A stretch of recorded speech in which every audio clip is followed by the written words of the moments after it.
Hey, everybody. This is Wake Up Call, the podcast. I'm your host, Christina Previn, and joining me today for another edition of the hashtag FemSquire series is Allison Williams. And just in case she needs an introduction, she is the founder and owner of the Williams Law Group. She's also the law firm mentor, mentoring other fabulous attorneys how to run a thriving, successful, and profitable law firm. And if that's not enough, she's also the host of Crushing Chaos, a podcast for all of her followers.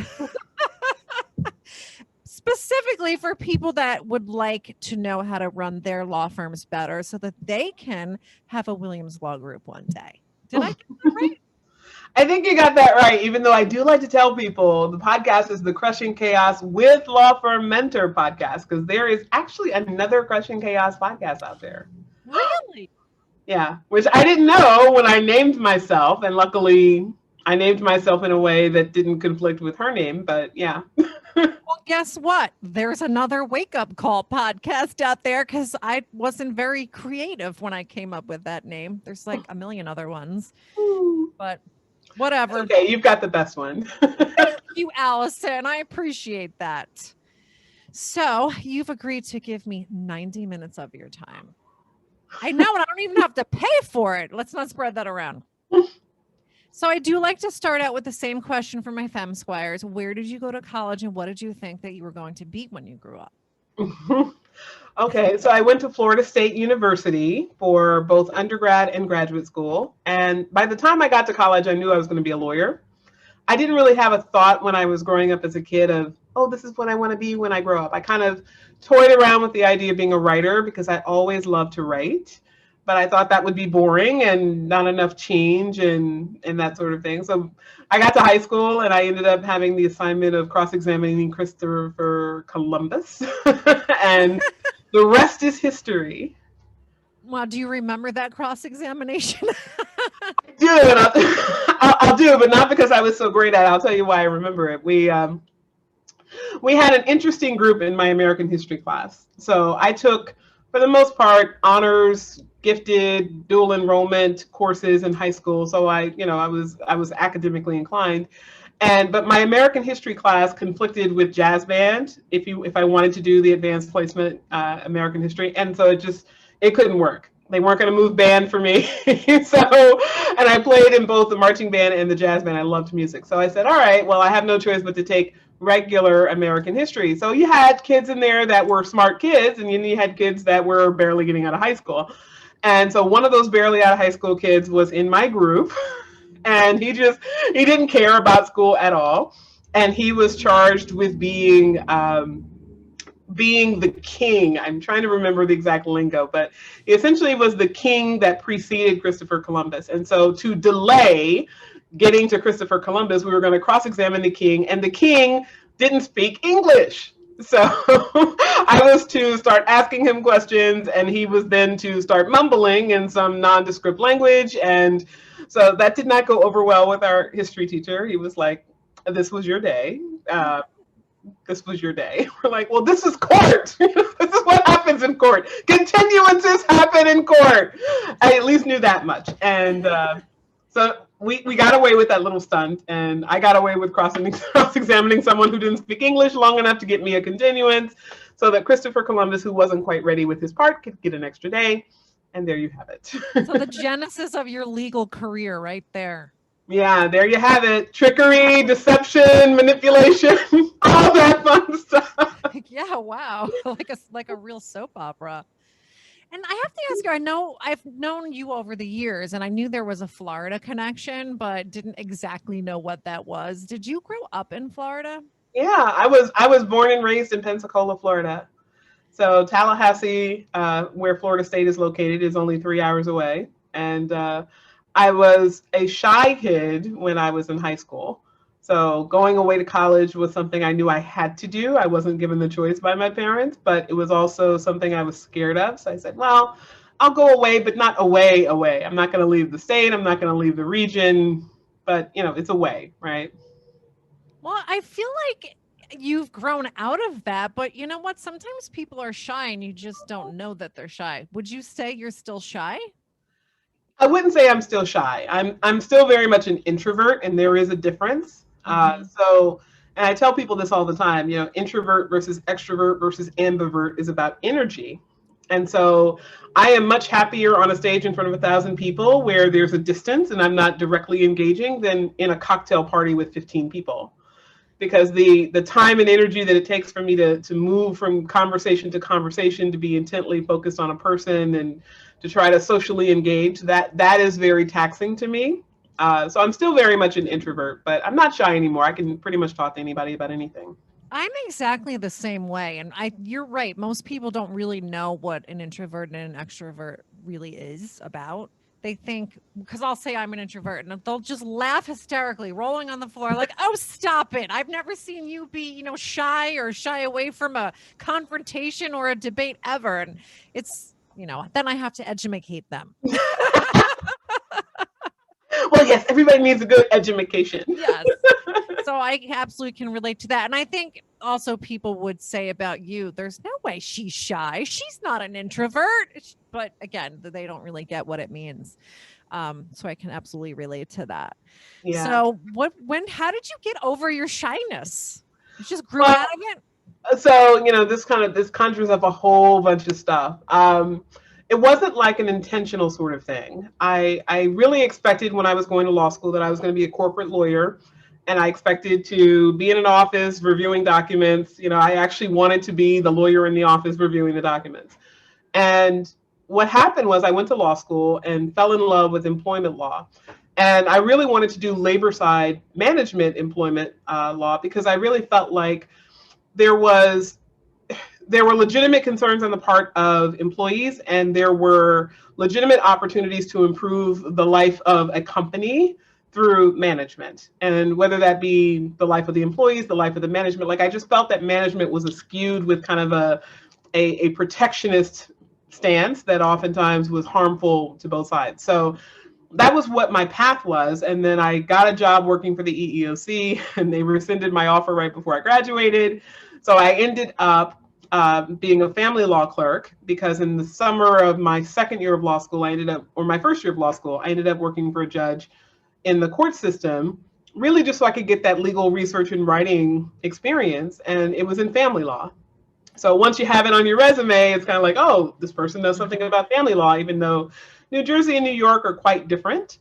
I was at Syracuse for law school, so that's where I had my legal experience. But anyway, I got a job in family law here in New Jersey, and the rest is history. But through that process, family law it's a very cliquey area. It's a very social area. There is a certain trauma that you experience as a lawyer in general, but particularly when you're dealing with people that are not just in distress, but people that are in emotional and oftentimes psychological, and depending on the issue, substance or psychiatric distress. And we deal with that all day, every day. So if you don't have a good collegial relationship with your colleagues, you're that much more sucked into the drama of your clients. So almost out of just a natural happenstance, through the practice area that I chose, it was necessary for me to engage with people. So I think it started to kind of erode a little bit, the shyness, just because I had to be with people so much that I kind of learned to be with people. But if I'm candid with you, I never really got over it, and it was very challenging for me. And then I found the apple martini, and Oh. the apple martini was my best friend, because the apple martini made it so much easier for me to engage with people, until I realized that I was engaging with the apple martini when I had nothing to do with people. I was just in love with the apple martini, and it didn't quite love me as much as I loved it. So we had to part ways. In January of 2012, we parted ways permanently, no more alcohol. But that's kind of I love the way you just explained all of that. I know most people don't talk about alcoholism from the perspective of falling in love with a martini, right? No, but I mean, it's kind of true, right? Definitely. And so I did want to touch on that at some point, but since you brought it up, do you feel like some people develop alcoholism, or if they have any kind of addiction issue, early in life? So how old were you when you began this love affair with the apple martini? So it was about 2007. So at that time, I was 29 years old. So you were, I mean, certainly not old, but it wasn't like you were 20. Right. And what's unusual is that I didn't drink when I was a kid. I was, I wasn't, I wasn't a puritanical kid. Like I went out with my friends and I was kind of the designated driver. I was fine being a part of of the crowd that also drank, but I didn't like it. Honestly, I was like, this is like powerful tasting. It's potent. It's a little too strong. It burns my throat. Like I don't enjoy it. And then when I found the apple martini, and I say that jokingly, but somewhat seriously, that this tastes good. This tastes like something sweet and it just happens to have a little aftertaste of an elixir, which I honestly did not recognize how potent the alcohol was because I was usually drinking after a long day of work. And at that time in my life, I was not really conscious about eating. I've always had a weight problem. I had lost a lot of weight, but I wasn't not eating to lose weight. I was just so busy that I wasn't eating. So I'd get up in the morning and I usually grab something quick from Dunkin' Donuts to have something to munch on. And then I came to the office, worked for a few hours, went to court, worked for a few hours, and didn't eat while I was working because I always found it distracting to eat while I was with a client. So I'd be advising them over lunch, whether they ate or not, because we're there dealing with whatever. And by the time I got back to the office, I then had a stack of stuff that happened that had accumulated throughout the day while I was at the office. So I didn't usually leave the office until 6 or 7. And if I went to a bar dinner or a night networking event, the first thing I had was a cocktail when I got there after not having eaten all day. So it had a particularly significant impact on me. And I didn't realize at that point that, one, not being conscious of how my physiology was responding to alcohol made it that much easier for me to be out of awareness, right? So if you're used to drinking when you're, having a regular amount of food in your system, there's a certain effect that it has. And if you're used to drinking alcohol in an empty stomach, there's a different effect. So I started to have that craving for that different effect, which was much more powerful, which meant I had to drink a lot much faster in order to have that same feeling. That was really a feeling, and I didn't think about it at the time, and it really was kind of an emotional sedation, like that. If you have anxiety, you've kind of got that running theme in your head, that little man in your head that's like going 5,000 miles a minute. That man slowed down when I put alcohol in my system, and it made me feel as if I could be with other people because I felt normal. Yeah. Yeah. That's interesting that you recognize that because a lot of people that have had addictions to different things like alcohol or drugs, marijuana, or other things, they're in a way they're self-medicating and they actually don't even realize that they are doing that. Yeah, I didn't realize it at the time. I mean, that was absolutely what I was doing because the alcohol, and I didn't know why at the time, but it made me feel confident, right? There was it was almost like, and when you don't have a positive self-image, when you have low self-esteem and you don't think highly of yourself, and then other people are telling you things that are flattering, you don't believe it. So you kind of have this story running that these people are just saying these things because they want to be nice, or they're trying to build up my self-esteem so that I'll be more of the person that they're describing me to be. So I later learned and kind of realized that people actually thought highly of me. But I thought at the time, because I was in a law firm where I was surrounded by lawyers that were very successful. I was not used to being at the bottom of the food chain. I was not used to being at the bottom of a hierarchy and having to prove myself. And then on top of that, I went from North Jersey down to South Jersey. So all the North Jersey tactics, which were much more like New York City, they were very aggressive, they were very confrontational, very adversarial, very litigious. I went down the shore and everybody's like, what's wrong with you? Why are you fighting like this? And then you mask that in the whole angry black woman stuff. And so it's like, okay, you're just mean. And I'm like, this is how I was taught to lawyer. So I had a lot of self-image issues. And as soon as I got alcohol in my system and could just talk to people and it was easy, it was like, why would I ever give this up? Like now this is the thing that's going to get me to that social butterfly that I'm supposed to be in order to be successful as a lawyer. And of course, it didn't get me there. It got me into rehab, but it didn't get me into social awareness. And then eventually it got me to just say, I can't use that, so I can't use anything. So I had to find the right strategy. And public speaking was my strategy to really, explode my career. So something you said about your self-esteem, I want to delve into a little more, because anybody who knows you, as I've known you for many years now, as soon as you meet you, and this isn't just today, this was as long as I've known you, and I don't even remember when we met. It had to be 10 I years remember ago. where we met. The first time we met in person, I was in court in Hunterdon County, and I saw you, and I won't say your adversary, but I saw your adversary, somebody I know very well. And you two were like going at it. I was like, I gave her that argument. And I was sitting in the back and I was like rooting for you. And then when you got done, like we saw each other in the hallway and I was like, yeah, hi. And you did a great job. It was that. Yes, that yes. was okay. Thank you. Oh, thank you. I'm so glad you were there. I remember when you were there. Thank you for rooting for me. And yes, I know who you're talking about. We won't say any names. Yeah, let's not. Someone who can be a little difficult at times. So, so what the point I'm trying to make is that anybody who met you then or now, you always immediately come across as an incredibly strong woman, confident, incredibly intelligent, knows your shit, doesn't just know it a little bit. Like, if you're going to court with Allison Williams, you better show up. Okay. You better have done your homework. You better know what you're talking about. You better know your file. And and even all of this is probably an understatement.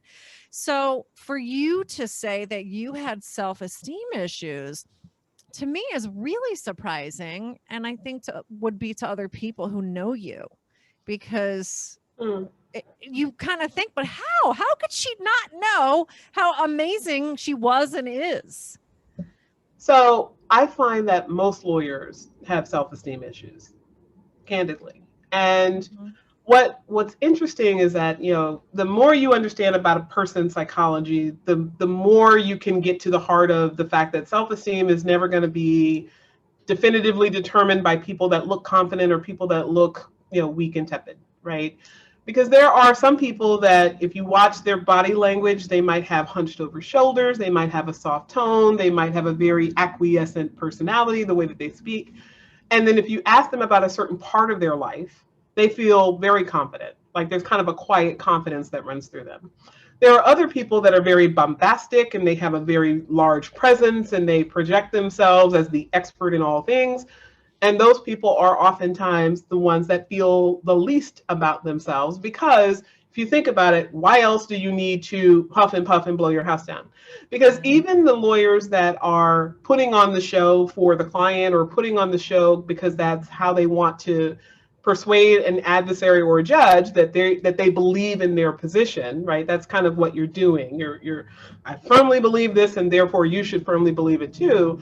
A lot of that is still not pomposity. It's not a hyper masculinity. It's not aggression. The people that kind of err toward that are almost always broken and fractured inside.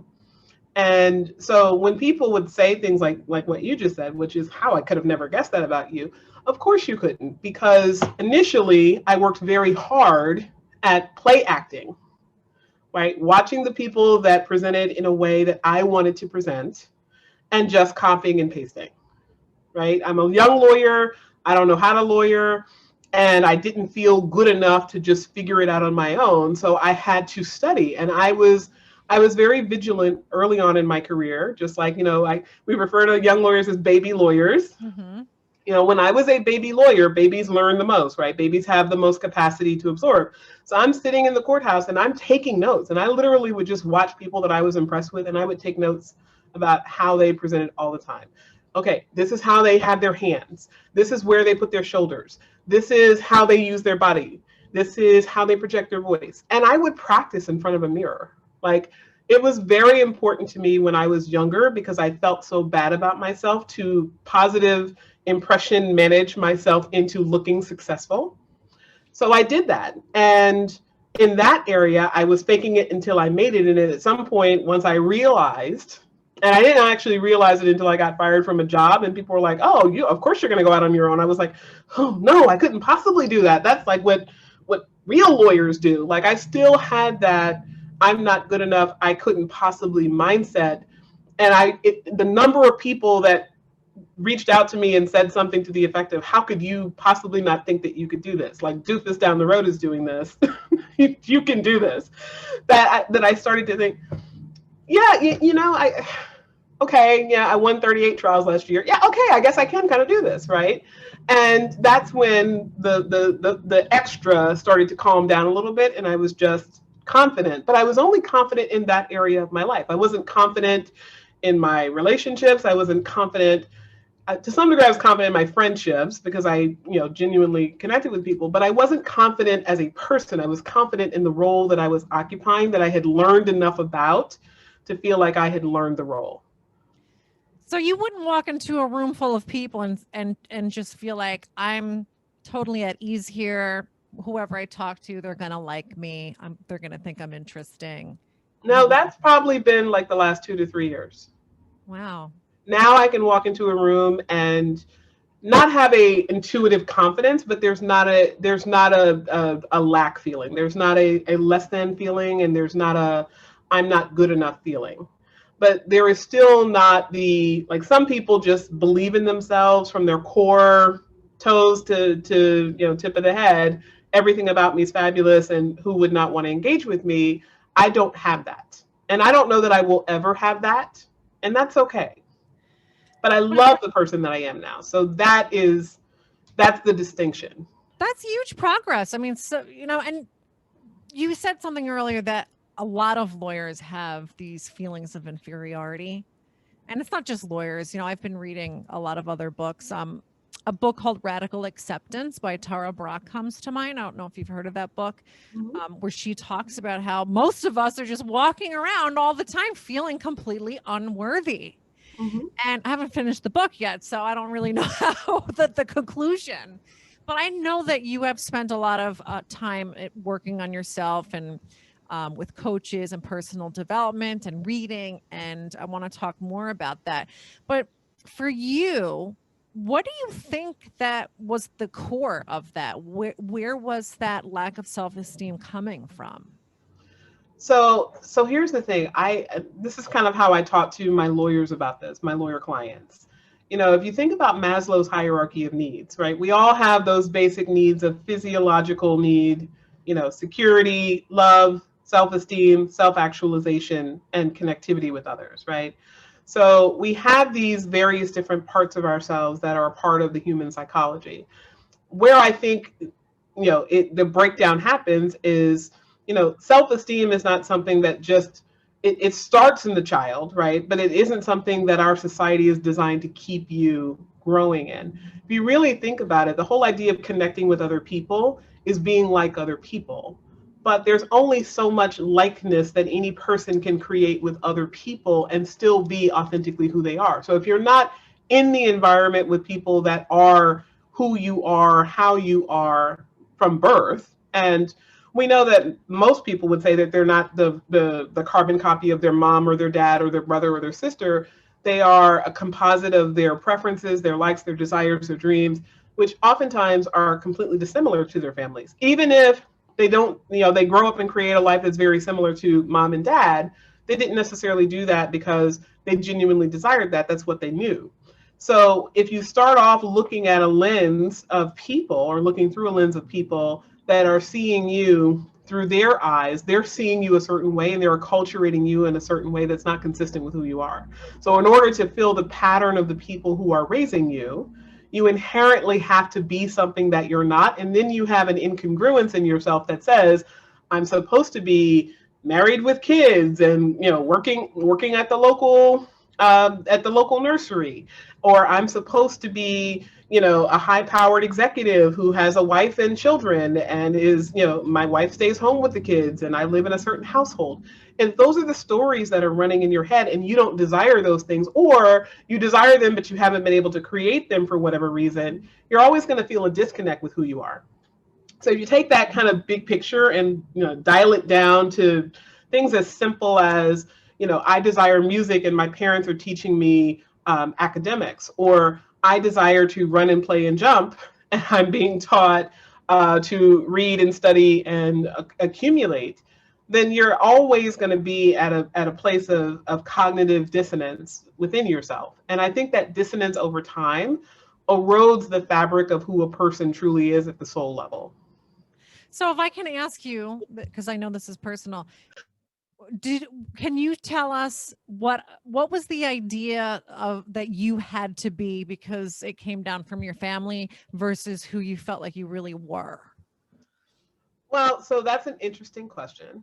I would say that, my parents were always intellectually at the you can be all you can be level. But I think what was always competing within myself was that I was always a loving person and I always wanted love around me. I wanted friends, family, I wanted a partner, I wanted all of these things that would give me a feeling of love. But I had like two very conflicting stories about love for who I could be, and it was impossible for me to be loved in that story. So the first story was my parents told me, be all you can be. You're supposed to graduate from high school, go to college, get a graduate degree. And yes, graduate degree was just as necessary as college degree in my household. I was supposed to get a career. I was supposed to make a lot of money, be successful, blah, blah, blah, blah, blah. Then you add the additional layer of I'm supposed to do all these things, not just for me, but for all Black people everywhere, right? I owed it to them to be successful. So I had that extra pressure and I had to do that in order to get love from my parents. So whenever I was not making straight A's, not studying, not caring about my grades, not pursuing whatever the next achievement was, they didn't say we don't love you, but they withdrew that emotional support and those atta girls that they were giving me that would have told me I was doing the right thing. So I learned the lesson, this is not how a person behaves if they want to be loved. So on a very deep level, when I'm not seeking pursuit of achievement, I feel a lack of love. On the flip side, the verbal message that I got was really from my parents' relationship. So my parents are now married 50 years. They're still happily married in lovely Pensacola, Florida. But my mother is a genius. And my mother, in the time that she grew up, said the women were supposed to be teachers, nurses, and secretaries. That's it. So the fact that she graduated from college at 19 years old and had 2 science degrees and got a job working as a science researcher when she came back home. Yeah. That's what you do until you get married. Okay, great. Here's a guy that comes along. You're supposed to be a good wife, be a good mother. You're supposed to make less money than your husband so he can feel like a man. That's particularly important if you have a Black husband because of the world's view toward Black men. So be all you can be was the message that I got on the soul level of love.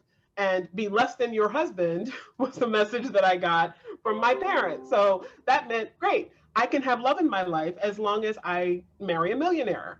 Well, there aren't a whole lot of millionaires running around.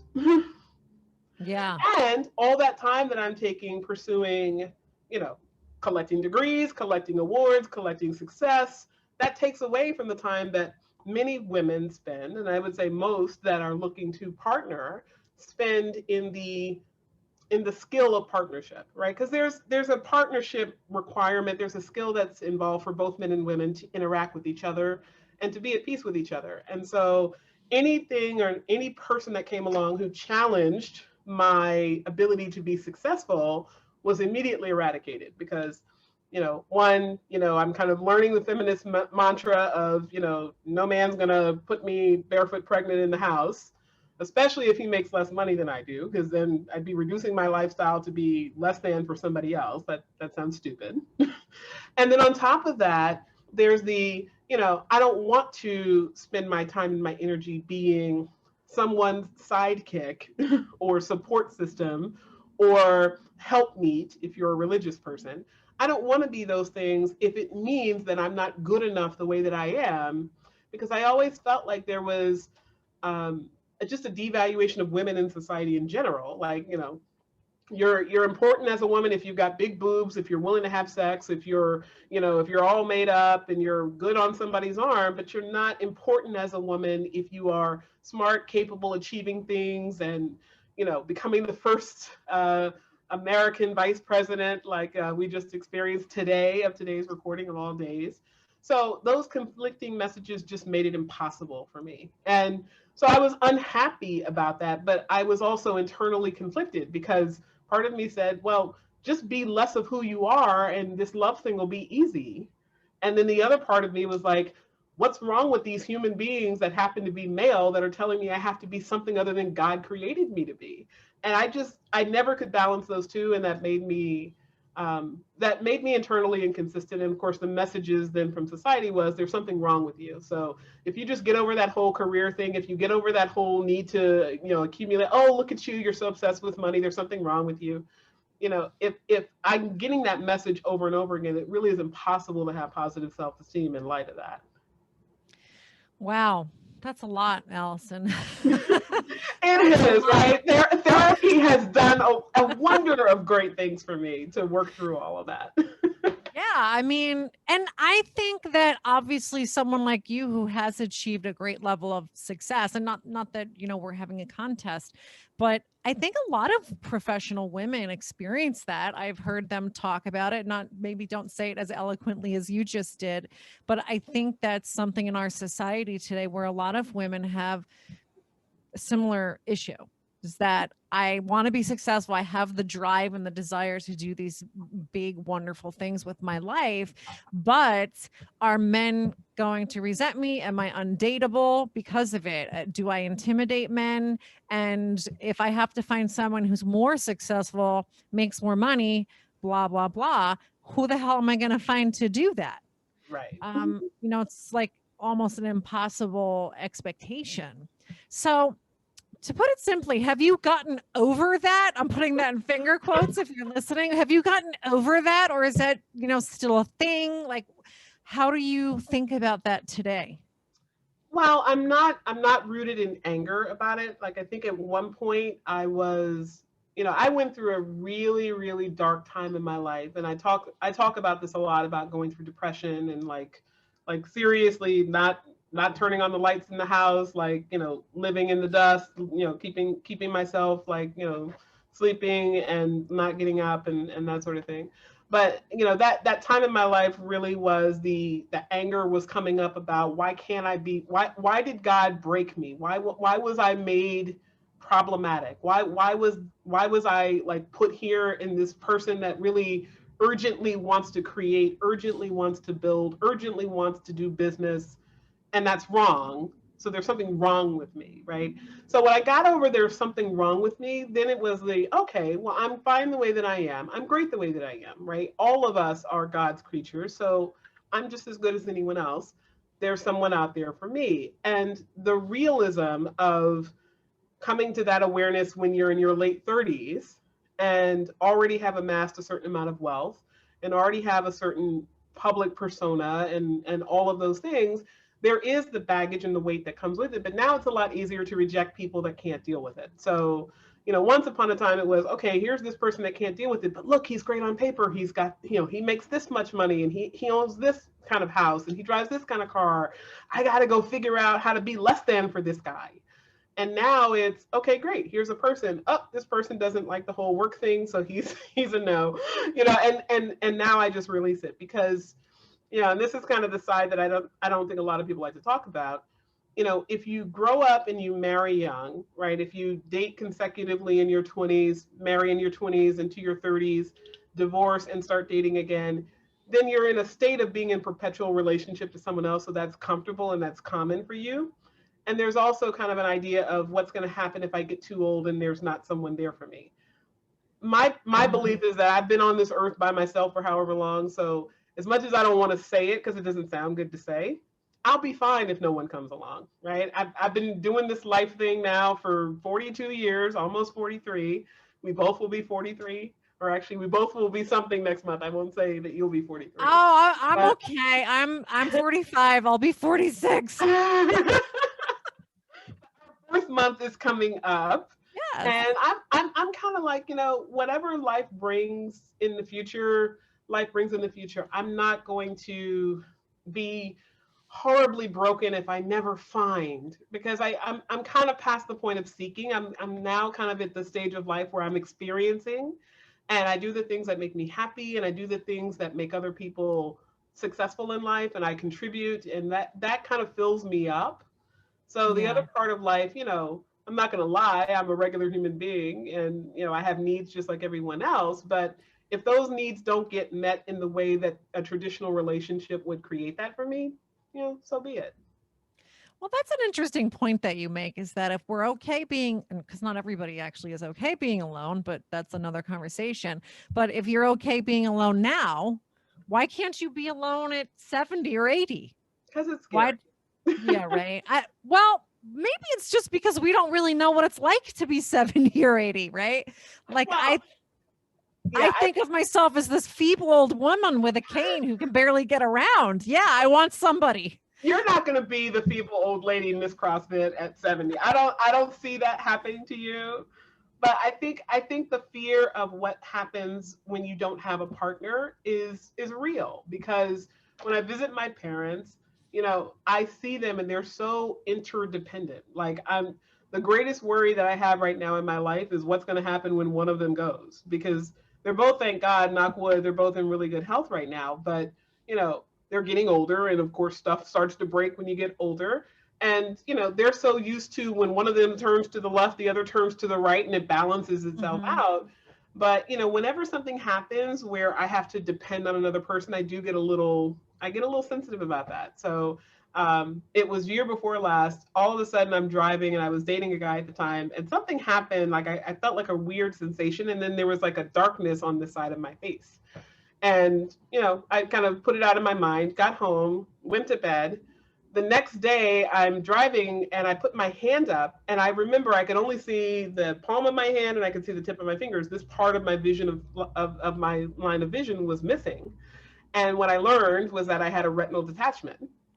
So I kind of casually mentioned to someone in my office, oh yeah, like my hand is up and I kind of can't see my fingers moving. They're like, you need to go see somebody about that. And I'm like, Like now, right now. okay. And I knew it was serious, which I think is on my subconscious level of why I decided to say something. But I get to the doctor, the ophthalmologist says, oh, okay, we're gonna send you to see a specialist. I don't know, but I think it's this, but I want you to see a specialist. And I was like, well, what does that mean? What is a retinal detachment? Oh, it's nothing. They'll explain it to you. We're just gonna schedule you an appointment to see the specialist. I'm like, okay, great. When are we gonna do that? Tomorrow morning. You have to go tomorrow morning. Okay. And then I go to the specialist tomorrow morning. They're like, yeah, so you have a retinal detachment. We have to have surgery. I was like, surgery? Yeah, we have to have surgery, and we're going to go ahead and schedule for surgery. So I want you to clear your schedule this afternoon. This afternoon? Yeah, we don't want you to go blind, so we need to take care of this now. So I'm like, okay, so this just went from you got a little thing to, okay, you're gonna die tomorrow. Yeah. Yes. So I called my best friend, and I told her with doctor number one that I was going to a specialist. So she's like, so how'd the appointment go? I was like, I'm going blind. She was like, I'll rearrange my schedule. Like, you'll be fine. And she did. But just the very act of, I had a bandage over my eye for a weekend. And then when I went to the doctor and he removed the bandage, I had another bandage. And then eventually when they took the second bandage off, I had a little gas bubble in my eye. So I could partially see, but not really. And then eventually it faded, but I couldn't drive for a period of time. And I was taking Ubers, and I felt very unsafe, not being able to have my full vision, not knowing if somebody's going to see that I am impaired and like knock me over and like take a run for it with my purse. I was really going through something there. And I think about that when I think, what happens if I get older and there's not somebody there? And so that would normally put a level of pressure of, I've got to get somebody. But Yeah. for me, it's kind of like, you know what? I have money. I mean, I'm doing a whole lot better than a lot of people in the world that in that same position, they don't have someone because God forbid their husband or wife gets hit by a bus when they're 60 or 70 or whatever. And they worked a lower middle class lifestyle for their entirety of their life. And then now they're living on Medicare. Or like their Social Security and Medicare is all they have, and they're living hand to mouth, and they can't afford to get some help in to take care of them or to help them. And thank God I am setting up my life in a way that won't be my reality. But it could be worse, right? There's Yeah. always a worse. And if we look at the things that we don't have and focus on that, we will always be unhappy. Yeah. And I really love to hear you say that, but you didn't always have that positive attitude, right? Like that's something you had to sort of train yourself to have. Yeah, and I still work to keep it. Hmm. It's not like I woke up happy. I used to tell people I didn't learn how to be happy until my mid 30s. Yeah. I think some people never learn to be happy. Yeah, that's sad but true. But I've always been really interested in your journey of personal development because I knew you a certain way, and then I didn't see you for a long time, and then we started traveling in the same circles again and seeing each other more, and it was so noticeable to me that there was something different. There just was something different. You were happy, positive, optimistic. It's kind of hard for me to articulate what it was, but there was something different. And I kind of want to talk to you about how that happened. Hmm. So, you talked about how you developed the addiction to alcohol. Um, can you sort of start there? Like, at what point did you realize something's wrong? I cannot continue like this. Yeah, so it's odd that I didn't know because I helped people that were accused of child abuse and neglect. So most days of my weeks, I was reading psychological reports, I was reading substance abuse evaluations. I could easily diagnose a problem or condition in somebody else. And I didn't really realize that I was substance dependent. Like that's kind of where it starts, where where you go home at night and have a glass of wine with dinner and you think, oh, okay, yeah, I'm just having a glass of wine with dinner, but you can't get through your night without it. And there are a whole lot of lawyers that fit into that category and they just don't call it substance dependence, right? Um, that kind of grew. And then the time that I kind of realized it happened, I was working as a lawyer. I had it out with someone in management, and ultimately I was fired. And I was fired from a place where I had basically relinquished my life for the practice of law. And not because I worked at a large law firm, but because I was so intensely, I felt so I felt so bad about myself. I had such low self-esteem that I wanted to prove myself.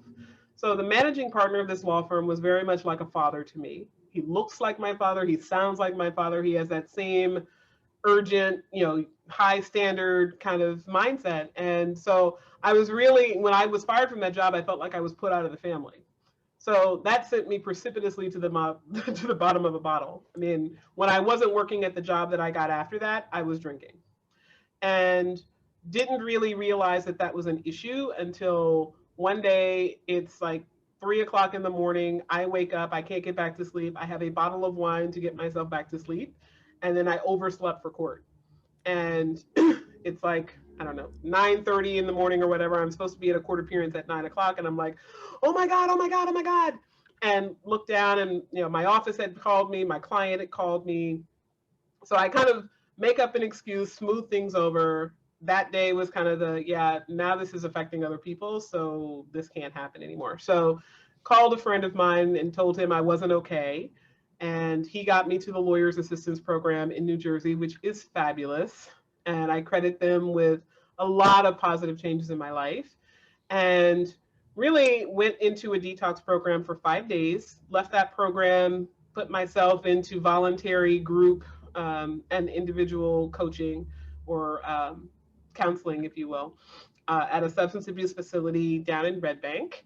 And I was there for about a month and a half before I said, okay, I think I got this under control. Now, mind you, I hadn't really stopped drinking. I had just like leveled it down. So instead of having a bottle of wine a day, we went down to a glass. I would allow myself one glass before I went to bed and still realize that I was substance dependent, even though I didn't consider myself an alcoholic anymore, which of course, just like get over it if you're still drinking, but like whatever. Mhm. So, flawed thinking because I wanted to hold on to this thing. And I had confessed to my office, and my then boss was fabulous, and he said, we're going to support you through this, we're going to help you, da da da da da. So ultimately, I'd given him authorization to talk to the Lawyers Assistance Program, but for some reason they didn't have the authorization that I signed on record. So he called them at some point And they called me and said, hey, your boss called and we don't have an authorization. Do you authorize us to speak to him? And I said, sure. And I signed the form and I was like, oh, this is the first time he must have called because, I gave him the authorization months ago. Like, why is he suddenly like reaching out to them now? So I went to him and I said, why are you suddenly reaching out to them now? And he said, well, you know, I'm concerned, and why are they telling you? And I said, well, because they said I didn't have an authorization. I signed one. He said, well, we need to have a conversation. So he sat me down, and what was interesting was it wasn't the partner that I worked for that was a family law partner is still an exceptional human being. Um, his partners were not necessarily my favorite people, but I sat down with him and one of his partners, and they talked to me about how, oh, you're not yourself, you're not as social as you used to be, you don't eat lunch with the other women, and they were giving me surface level answers, and because they knew that something was wrong, but there was no documentable thing that was wrong. It was like I hadn't missed court, I hadn't shown up to court drinking, I hadn't like gotten a client's rights were not compromised. So I was like, I became very defensive. And it's one of those things, like I've grown a lot in how I work with clients in general, just because of my own story. And one of the things that I often go to when clients tell me, like if they call me and say, hey, one of my one of my associates didn't return a phone call. And then the client is like all incensed because they didn't return a phone call. And I'm like, well, how often do you talk to the associates? Oh, I haven't talked to them in months. And then I go in the records and I'm like, you talked to them last Thursday, you talked to them last Tuesday, you talked to them the weekend before. And what's really going on when people are like grasping at straws is that there's a feeling that you're not in this with me, you're not on my side. Yeah. But they can't have I don't feel like you like me conversation, because that sounds a little superfluous. So they go to data that just happens to be false, right? Yeah. So I didn't know that at the time. I wasn't thinking that, but that was really what I was, feeling with my boss, because I was able to counter all of the data that they were getting. And especially less so about my actual boss and more about his partners. His partner was like, well, we don't see you in the office anymore. I was like, how many hours did I bill for you last year? Like even in my drunkest state, I'm billing 1,800 hours a year. And I'm told when I went to this firm that, well, our associates do 1,600 to 1,800, give or take. It really depends, just as long as they get their work done. And I later learned that that was not true, that no associate had ever even billed 1,600. So I'm over here cranking out the 1,800, and I'm like, how dare you get upset? And how many hundreds of thousands of dollars am I generating for you people again? And like, I just became like a real something, right? Yeah. And, but in that moment, I decided I was going to get sober just so that I could leave. Okay. Like that was kind of the, you know what? I don't like the idea that somebody can call me on the mat and not appreciate all that I do for them and confront me when I'm doing all these things over here. Now, the reality is, looking back in hindsight, they had every right to be concerned. They had every right to address the issue. They didn't address it the way that I would have liked, but most lawyers don't get training on how to deal with substance impaired lawyers in their career. So I don't fault them for that. But nevertheless, that was it. January 24, 2012, that was my sober date. Never touched it again. Just because of that meeting, I was like, you know what? My F you to the world is that I'm not doing this anymore. And I've never touched it since. Wow, congratulations. That really is a major accomplishment. It is. Thank you. Yeah, thank you. It is. So I love that you have this very specific defining moment, and that is so vivid in your memory. Yeah, but the good thing about the moment is that the moment wasn't an aha moment where I said, I am being treated unfairly and I'm going to now go out and do great things.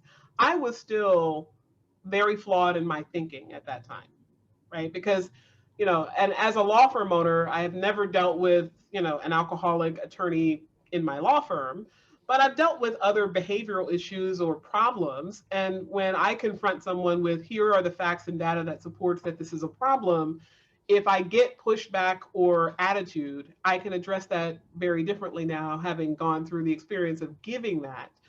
But I also think, most people wouldn't be approaching it the way that I'm approaching it, because they would go to the, well, I'm the boss and I get to tell you, and how dare you? and whatever. But it also, in that moment, it made me realize how much I knew my worth.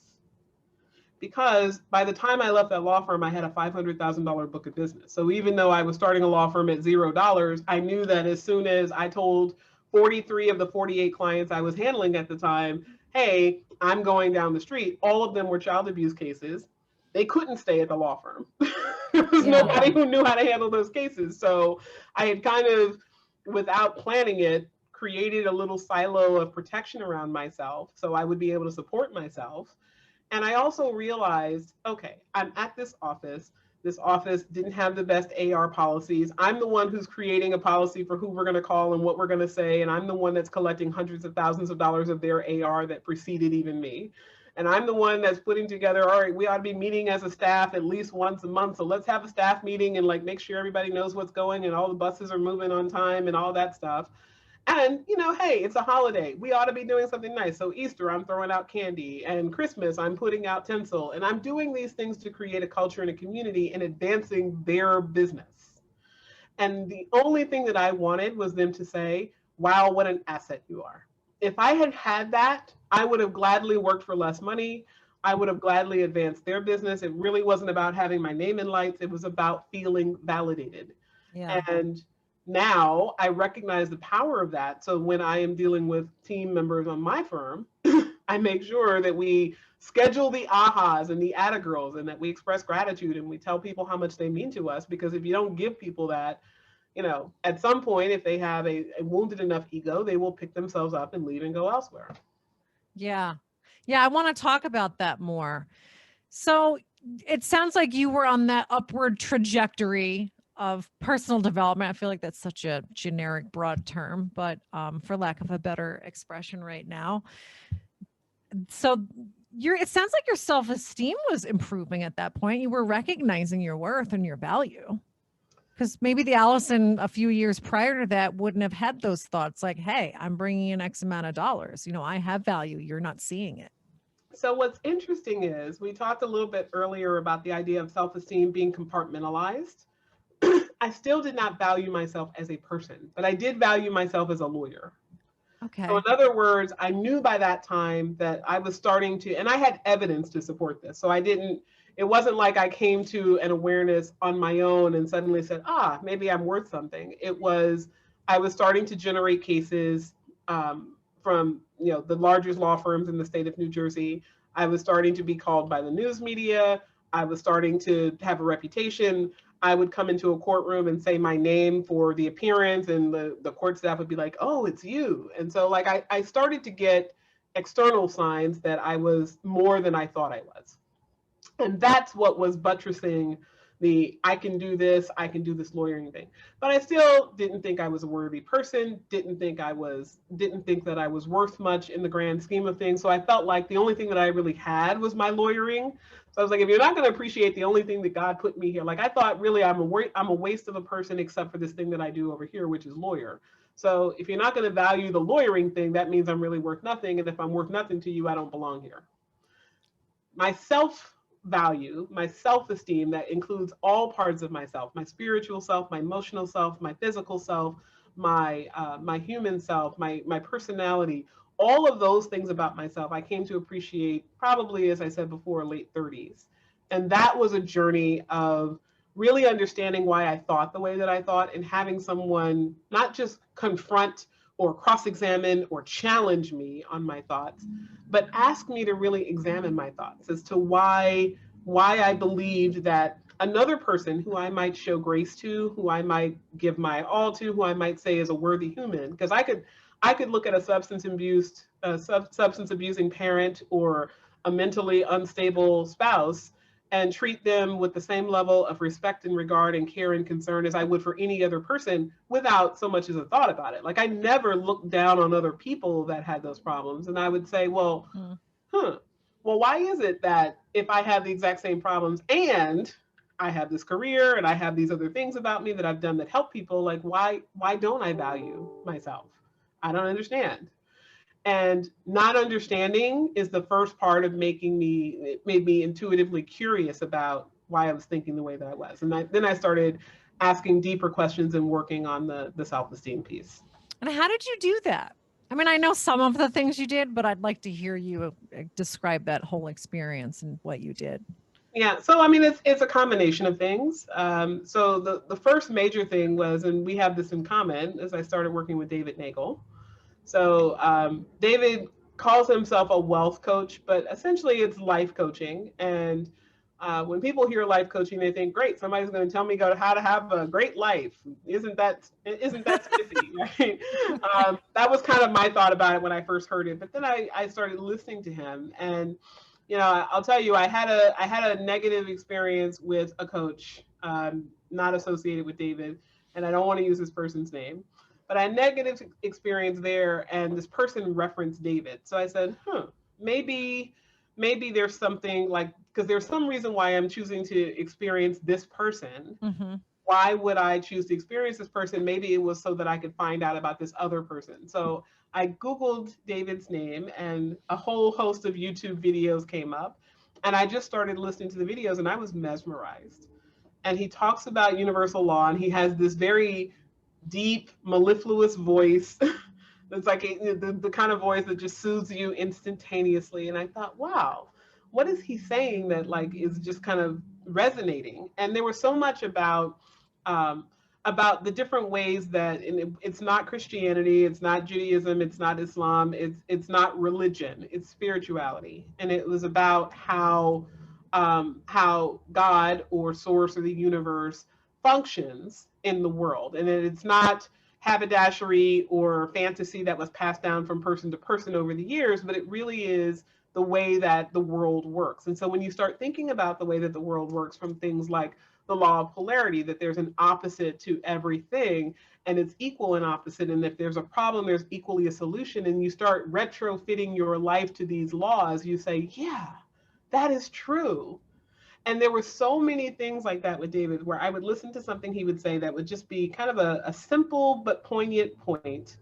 And then I would think about my life and say, yes, that is absolutely true. And I found that nothing that he taught me about universal law was ever disproven or negated by my life experience. Everything, positive or negative, could be fit into these laws. So I started studying universal law. And through that, I started to release some of the things that I was holding on to. Like, I was holding on to anger at my parents because, why did my brother, who is 2.5 years older than me, and, for all intents and purposes, very smart, but very uninterested in school, and why did he get the pass, and why was I held to such a high standard? And all of that why was just victim, right? It was just victim stancing. And I asked myself why I couldn't let go of the anger at them. And I had to kind of process through that. But through therapy, and I was going to therapy consistently since 2011, all the way up through 2018. But over that time period, coaching was overlapping it. So every time I would learn something new, I would come back and talk to it at kind of home base, which was my therapist. And she would say, yeah, you do have this way of doing this. Like, I have seen this. And she would give me verification and validation of the fact that everything that I was learning was not just mysticism. It was really the truth at the heart of who I was, just couched in different languaging. And so David took me through a whole lot of exercises over an extended period of time. This was not like a one and done weekend. Yeah. This was various retreats. I've spent hundreds of thousands of dollars on coaching. I want to be very candid about that, so that when people shock and awe at the $17.50 a month that I will try to charge them for a service, and I tell them I'm going to transform your life and it's worth a lot more than that, I don't say that because I'm trying to make a buck. I say that because it's true. And I very much practice what I preach. But I've spent hundreds of thousands of dollars getting to the root of who I was so that I could become the person that I am now. Yeah. It was an investment in yourself. It is. And the process is almost as intoxicating as the results you get. Yeah. Once you start working on yourself and you start learning more about yourself, like even this past year, like, I haven't really shared this publicly before, so you're very special in this regard. But thank you. This past year, I had a tarot card reading, and I had my numerology chart prepared, and I met with a shaman, and all of these different modalities of learning more about myself that I was allowed to, or that I allowed myself to experience on this quest to get more familiar with who I am, because the more I learn myself, the more I love myself. And isn't it amazing for you to think of how you are today and then think of who you were like 10 or 15 years ago? Try not to think too much about her because I don't like that person that much. You know, I wasn't a bad person. Like it Mhm. wasn't, you know, when I think back on who I was, how I wasn't like, you know, most people wouldn't describe me as somebody they hate to be around. Like there are some attorney adversaries that people say, oh my God, here they come. I wasn't that, but I was closed off to the world. You know, I had kind of a protective barrier around me, so nobody really got in. I had the chronic mask on, so I was always, you know, putting on a good face. Um, I was very, there was a level of arrogance that I had about my lawyering ability, because while I recognize that I am a better lawyer than most lawyers, and I say that without any degree of arrogance, I just know what lawyering is and I study lawyering, so I know what my skill level is. I also held that as kind of the I'm better than somebody way of getting self-esteem. And I think our world does teach us self-esteem is how good do you look compared to someone else, or how much money do you make compared to someone else, or how much do you have in the bank compared to someone else, as opposed to how much do you have relative to what you used to have.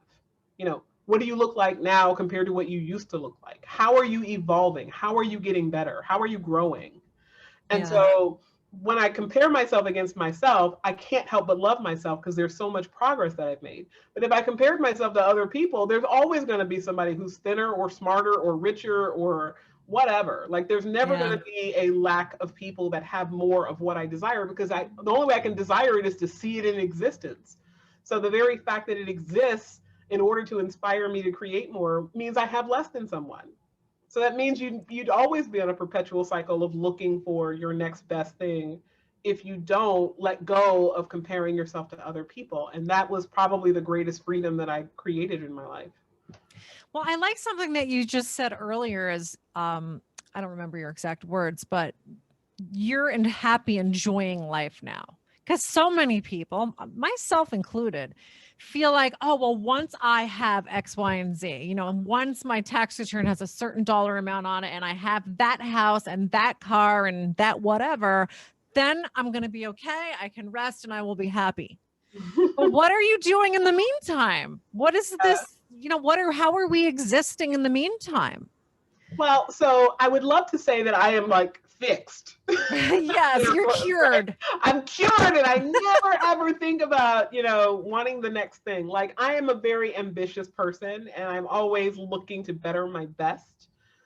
But there's a unique odd thing that happens when you get to be okay with who you are. Because one of the things that and I hate to almost admit this now because it sounds kind of crazy unless you've experienced it, but if you know, for a long time, I was driven by running away from what I did not like about myself. So, you know, I only make X dollars. I'm going to run to be more successful so I can be something other than this unsuccessful thing over here. So I was always running away from the less than feeling that I had.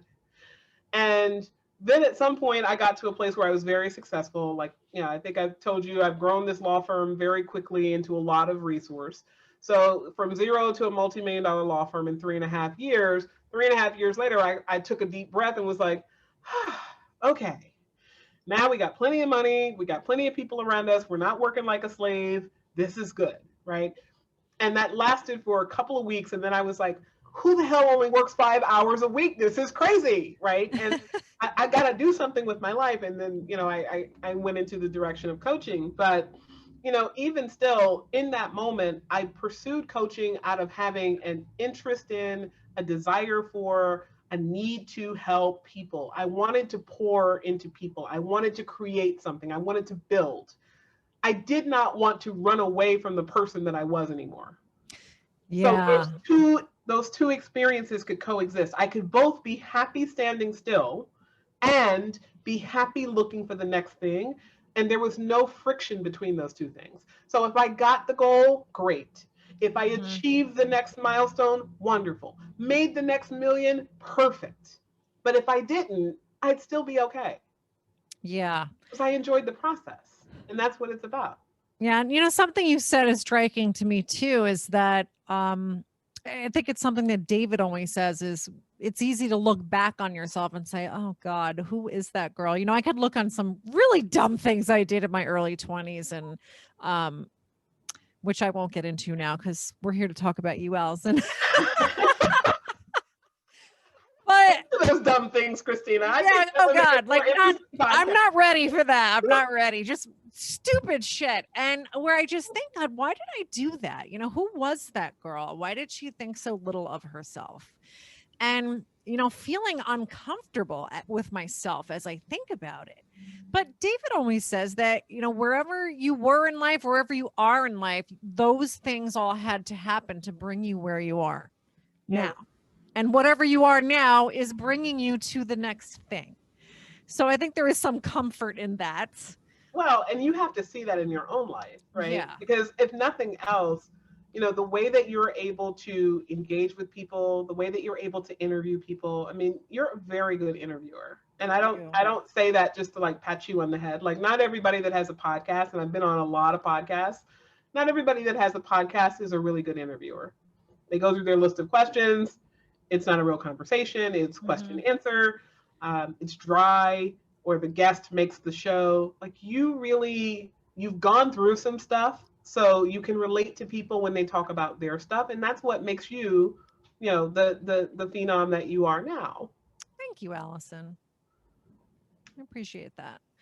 Yeah, I think unfortunately you have to get old. Like, we're not really old, but you gotta leave the 20s, right? When things are young and perky. You can perk things up again. You know, that's true. There's some great plastic surgeons you've had on your show.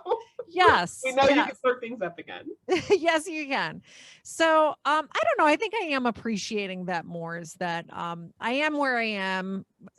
Yeah, I did some stupid shit back in the day, and I'll probably still do some more stupid shit as we go on, but you learn from those things.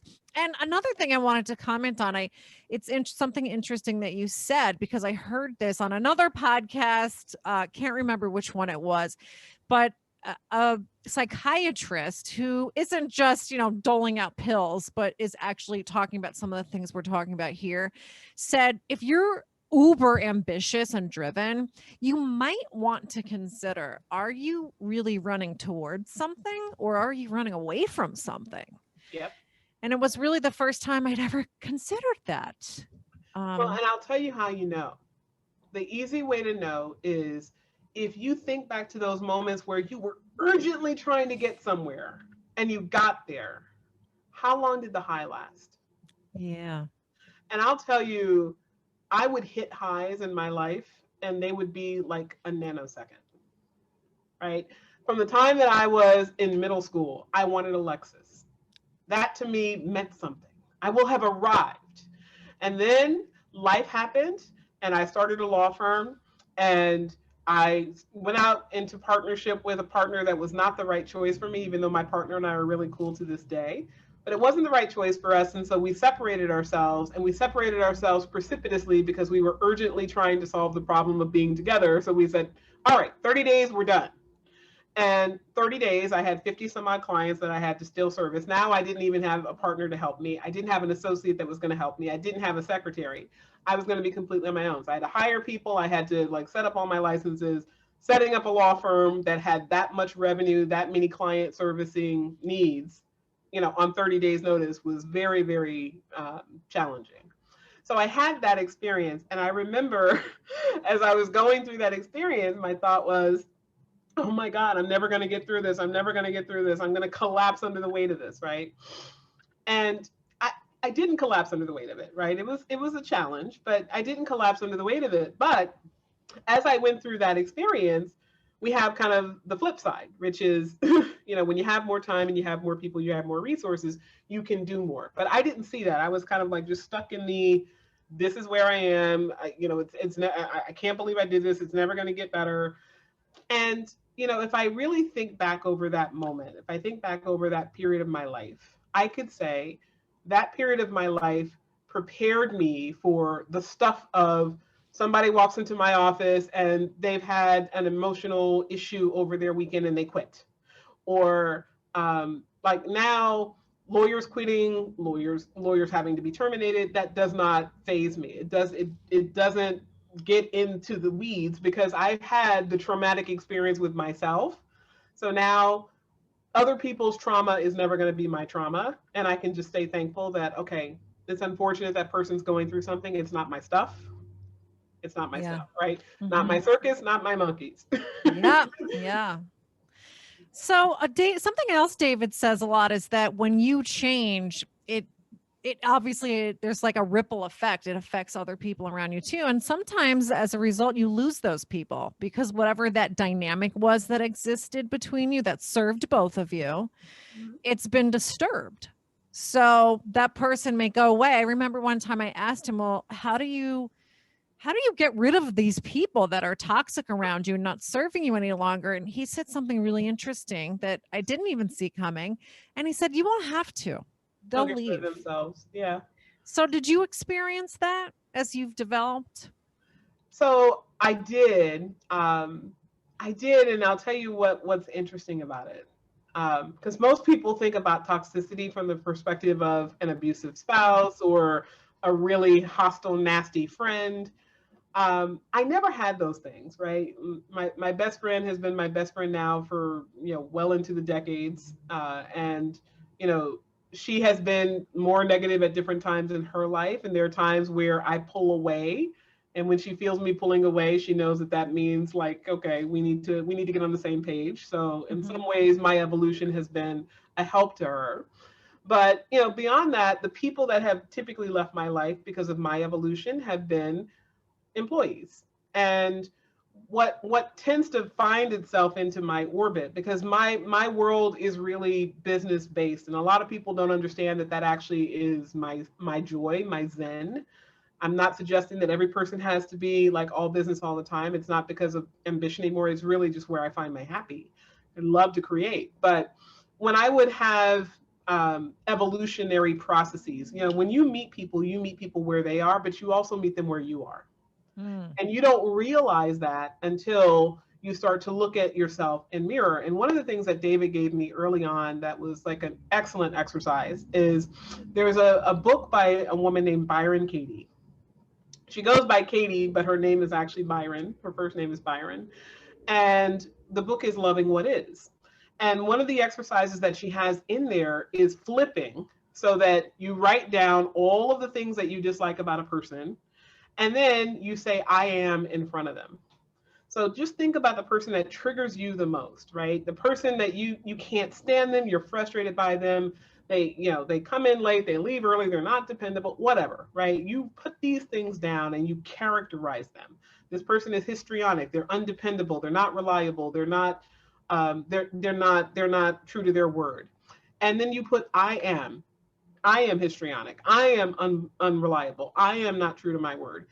And what you'll find is when you say those things, you're either going to say those things and immediately feel attacked, meaning there's some truth to it and you don't want to own it, or you're going to resist those things. You're going to say, I'm not those things, right? She's those things, or he's those things. I am not those things. The visceral reaction and trying to push it away is typically your way of becoming defensive about something that you either do and don't want to own, or something that you don't want to become because there's a high level of consternation or history of judgment or whatever around it. So it could be if the person is lazy and you say I am lazy and you viscerally reject that, it might be that you're really not lazy, but it could be that you have a strong judgment around it. So it's not just I look at this person's behavior objectively and I say this person is lazy, I would like to change that, or I would like them to have a new lens. You look at that, you become judgmental around it. So now you're judging the person instead of the behavior, and there's a certain level of dysfunction in that. And so when you start to see these patterns of who you are and who you attract, you realize that the only way for you to attract better people is for you to be a better person.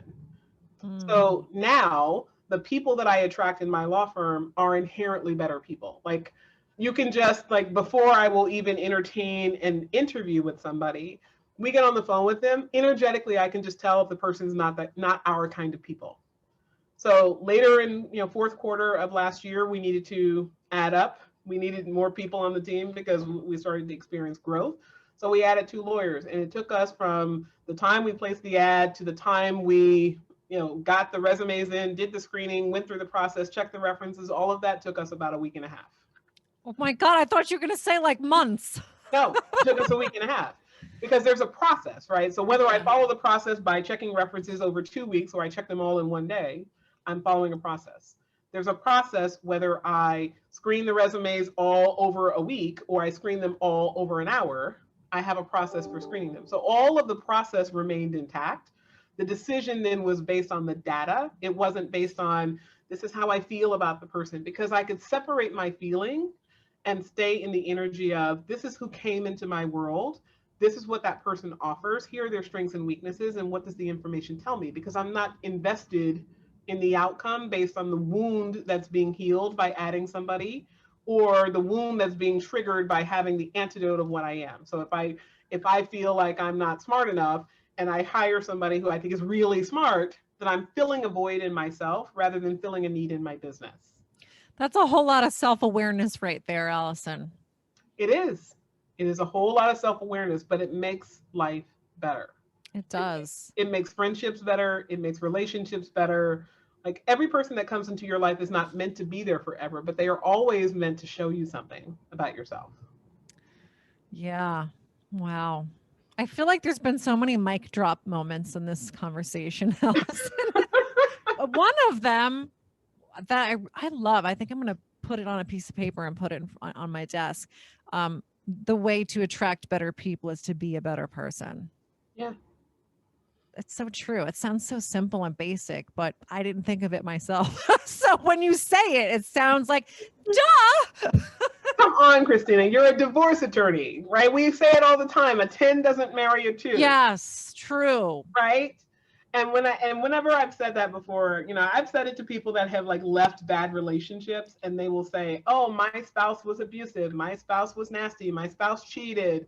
And they say all these things about their spouse. And I would say, what is it in you that attracted that person? And they would be like, well, what do you mean? Like, are you blaming me? And I'm like, no, I'm not blaming you. I'm giving you the gift of personal responsibility. Because when you look at yourself and you say, there was something in me that attracted that person, and you heal that, you don't have to experience a person like that again. But if you just go from one abusive relationship and you end it and you blame that person, and then you go to the next abuser and you end it and you blame that person, and you complete that cycle over and over and over again, you're always just going to be in one form of abusive relationship versus another. Instead of saying, who am I being? What is it in me that is allowing this person to find a victim in me, so that they will then know that I am the person that they should attach to, so that they can enact their behavior. Because I tell people all the time, I have been dating, I'm 42 years old. I've been dating since I was 15 years old. I've never dated somebody who's cheated on me. I know. Most people are like stunned by that. Well, Khloe Kardashian cannot say that. No, a whole lot of people can't say that. Most females cannot say that, but I can say it because I have all, and it's not because I'm superior, right? I'm not the prettiest chick. I'm not the skinniest chick. I'm not the most wonderful, submissive, agreeable, happy, whatever. Yeah. But I have always energetically attracted men that are like my father. And my father is one that is very, very, very loyal. My father would sooner, my father would sooner end his relationship than cheat on my mother. Other than the fact that he adores her, he just like finds that behavior repugnant. Yeah. So that's who I attract. Now that doesn't mean that men who are inclined to cheat haven't been attracted to me, but I am not authorizing them into my life. So when that type of person comes up, I feel the energy. I say, there's something about this person that doesn't quite feel right. And it's the same thing with really, if you think about it, any type of behavior that's maladaptive, right? If I meet somebody and, I'm going to take it back to a work context so that it's a little bit easier for people to understand. Because I coach lawyers on this with hiring all the time. Like, if you meet a lawyer and you say, there's something about this person, they answer all the questions right, there's something wrong with this person. Sometimes the something wrong is that they have something right that you're not evolved enough to handle. And sometimes the something wrong is that there really is something wrong.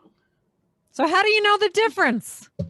Well, you have to ask yourself the question, what is it that I'm finding distasteful about this person, right? What is it about this person that's causing an issue? And a lot of times what it is something that you are finding. So I find that that loving what is experience, that experiment, if you will, that exercise from Byron Katie's work, just listing down all the things that you like about the person, and then list out the things that you dislike about the person. And for the things that you dislike about the person, and these should be things, by the way, that come from the person as well, from all data about the person. So it can be a previous employer gave you a review that had some not so positive things. It could be that you ordered a proceeding tape or a transcript of a hearing that that person conducted, and you heard something or read something that says, not the best there. And you just don't know why. But you figure it out from getting all of your extraneous information, including your involvement with that person, and write I am in front of all of the descriptions that you would have that are negative. And when you do that and you have a strong reaction to the person, I want you to ask yourself, is the strong reaction to I am fill in the blank because I have that behavior that I need to heal within myself? So in other words, it's not that this person being aggressive is a problem. It's a problem for me because I either was taught that being aggressive is wrong, or because I am aggressive in myself and that's something I don't like about myself. So you're then judging the person based on a characteristic and how it fits within a role, versus judging the person based on how it feels for you, based on something you need to work out. That's really big. That's something that you can do with all of your relationships, right? Personal, work relationships. I'm going to do that today. If you don't hear from me in a while, check in. So I don't want people like contacting me after the podcast and being like, okay, so Christina like cut me out of her life and I know that you're to blame for that. Nobody's heard from Christina in a while. From her, it's that witch that she had on her show last week that eclipsed her from our lives. Yeah. Well, I want to be respectful of your time. We're nearing the end of our time together, at least right now. Thank you for sharing all of this. We didn't even get to even touch on, how you built your law firm, how you built the law firm mentor, and maybe we could do that another day. But I think you talk enough about what your coaching business is. And if people are interested in hearing more about that, they should absolutely follow you on social media and listen to your podcast. I'll have links to that in the show notes. But before you leave me, I would like to ask you, and I don't think I give you a heads up on this, but I think you'll be able to answer this pretty easily. Can you share a couple of books that made the biggest impact on you in your lifetime? Oh, wow. So I love books. There are so many to choose from. So the one that struck me in the last decade, I would say, that's kind of like the over the head book, was Relentless by Tim Grover. So Relentless, for anybody that doesn't know it, is the sports trainer for some of the most elite athletes in the world, like Kobe Bryant and Dwayne Wade and Michael Jordan. He wrote a book that's really about the psychology that he works with on his players, because these athletes have the greatest talent in the world, right? They don't, yes, you can tell them more reps on this piece of equipment, or more squats, or more dumbbells or whatever, but they know how to train their bodies, right? The trainer is getting into that 1% to 2% elitism that comes from the psychology of how they look at what they're doing and how they quickly pivot around the problems. So, but what, in that there was something about the relentless nature of a person, and how a person can have a goal and just be rigid and dogmatic about it, and everyone and everything else be damned when they're on that goal. And that wasn't just inspiring to me. In so many ways, that defined me, because when I would think about myself, and I get a lot of the feminized messages of, well, you're supposed to want to collaborate and hold hands and sing Kumbaya. And I'm like, I want to do it myself. I want to be by myself. I want to create by myself. It isn't that I don't want to bring other people in. It's that that's where my zone of genius is. And he talks about that, both being an individual and learning how to be a part of a team in a way that was just very symbiotic for me. So that was my first one. The second one, God, there are so many. I know. The second one I would probably say is Trust by Jan Van Zandt. So ironically, I found this book long before David recommended it recently in a program that he did.